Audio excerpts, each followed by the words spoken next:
Hello? Okay, game. So, for the lab 2, 3, 4, lab 3, 2 and 3, 2, 3, 4 to ng prelims. So, kung yung katulad ng last video is ano siya, about installation. So, ngayon naman, ito naman is lab 2, 3, and 4 combination. So, ito. Wait. So, for the yung pinakauna natin gagawin ay code is student information. So, explain natin kung bakit. Kung bakit na ano to. So, yung program natin is student information. Then, maglalagay tayo ng input, student ID for input. So, lalagay tayo ng student ID name, section, tapos yung tatlong grade. Itong tatlong grade na to. Yung tatlong grade na yan, ay, ano siya, converted siya sa float. So, pwede siya ma-added yung tatlo.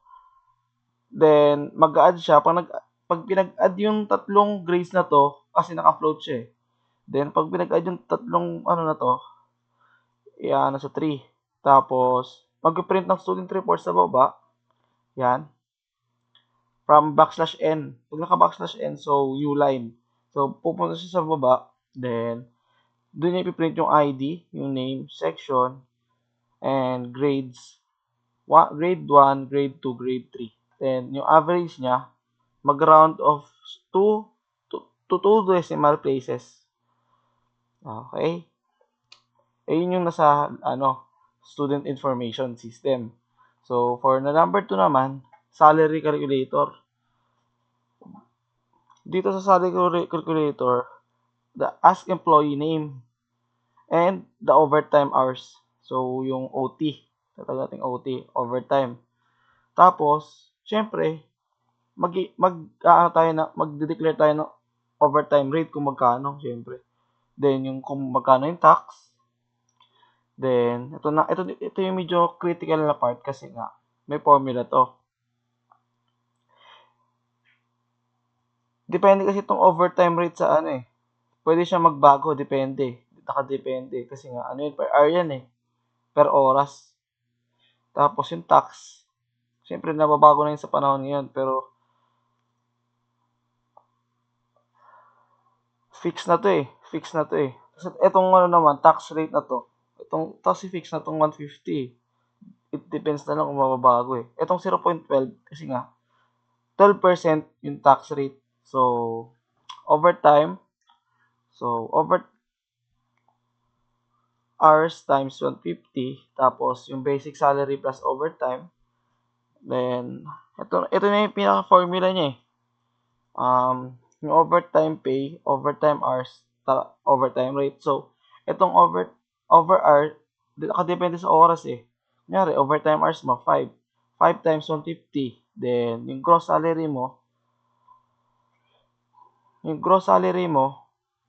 mapupunta itong overtime. Kung magkano yung nilabas dito, sa dalawang to, bababa yun dito sa overtime pay.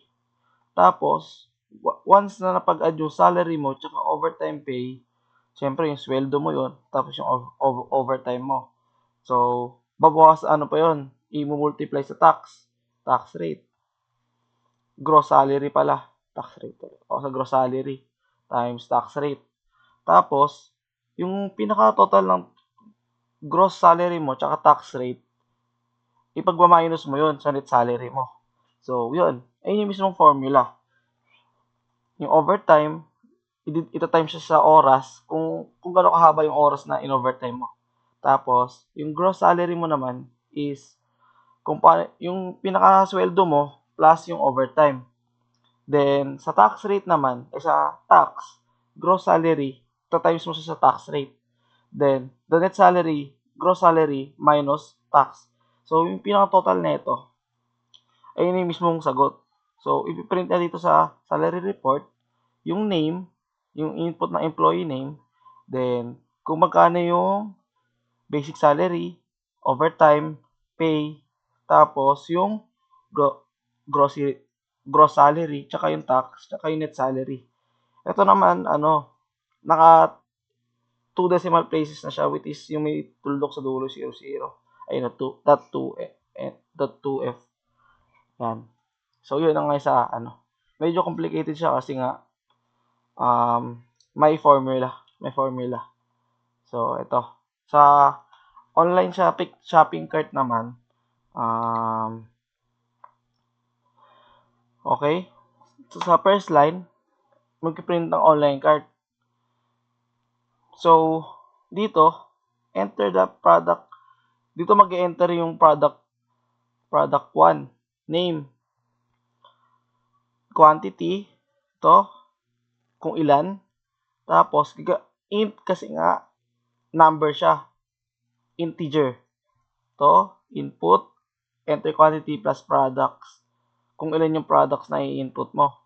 So, quantity naman, may quantity, price naman pala, naka-float siya, float. Then, product 2, ganoon din, same sa product 1, product name, product quantity, tapos yung price. Din yun. Yung total, total, quantity plus price. So, mangyayari doon, yung dineclare mong quantity, tsaka yung price niya, ito times niya. Kunyari, 5 in order ko. Kunyari, 10. 10 times 5, 50. So, 50 yung magiging total mo. Then, pag multiply niya na yung quantity ng tatlo ng product, ipag-plus niya yun. Once na nag-plus na yun ng quantity tsaka price mo, pupunta siya dito sa, di ba, plus mo na yung total mo ng tatlo ng ito, tsaka ito. Pupunta siya dito sa summary. Sa summary naman, piniprint nito, di-declare niya yung product, kung magkano, yung product, tsaka yung kung anong product yon.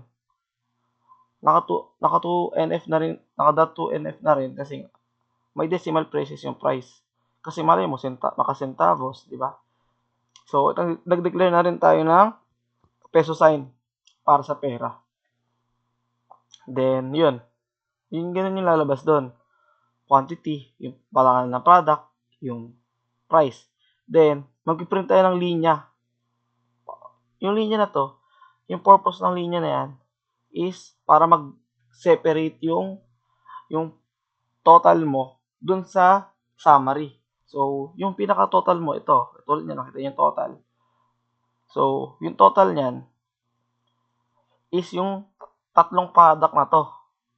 Yung total ng tatlong product na to. Tinawag niya yung tatlong product na to. Yung total niyan, i-divide gamit ng print na to, ng linya na yan. Para, kasi pag pinagdikit mo yun, nakakalito yung total eh. So, yun naman, yun. So, ito naman, mag-print ng leap year, then,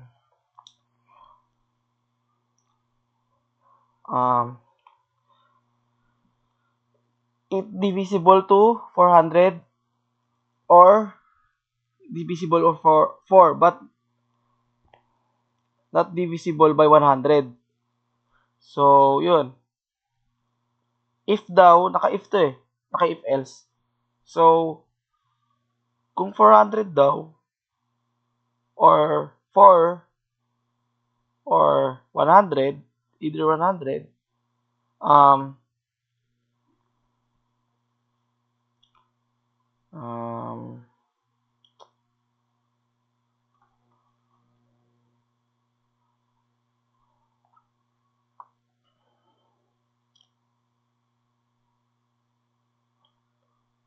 example na ito is 2024.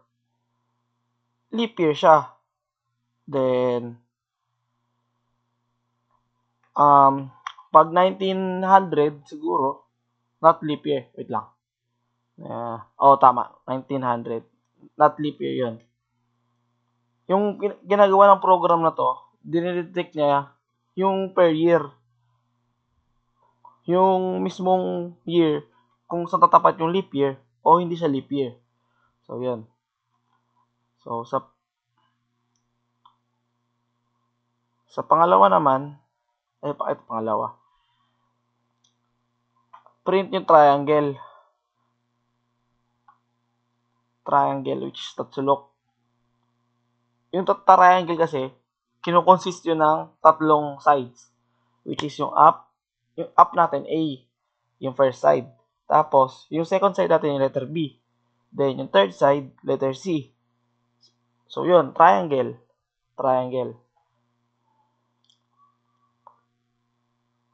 So, yung triangle na yun, ito, may formula. If AB plus greater than A plus B greater than C and A plus C greater than B and B plus C greater than A. So, if A equals B equals C, print equilateral. So, naka-elif tayo dito. A, B, yan. So, piniprint ng equilateral is all sides are equal. So, ayun yun. If tumugma yung triangle mo, equilateral siya. Equal yung triangle. So, ito naman, dito, isosceles. So, nag-declare tayo sa elif, nag-declare tayo ng formula. So, sa isosceles naman, any two sides are equal. So, yung side nito, ay equal. Pero yung taas, hindi. Tapos, pag walang tumugma dun sa sa dalawang yun, sa dalawang formula na to, is scaling siya. So, ang mangyayari nito, minsan square, bilog, or ibang shapes. So, that valid triangle siya. So, pag hindi niya na ano yung formula na to, tsaka ito,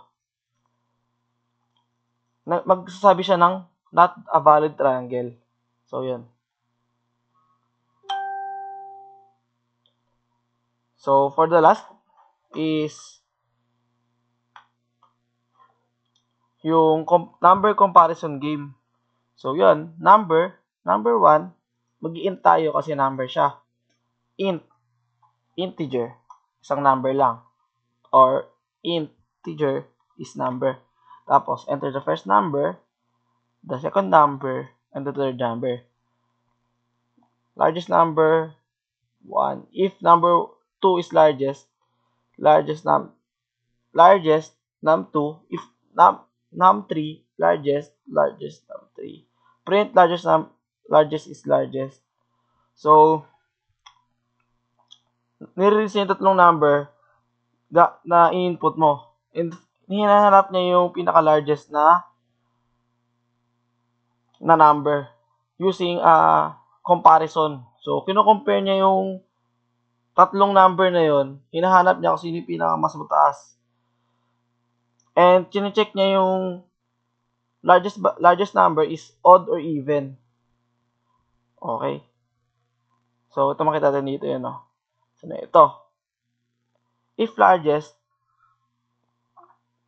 ito yung formula ng odd or even, ito.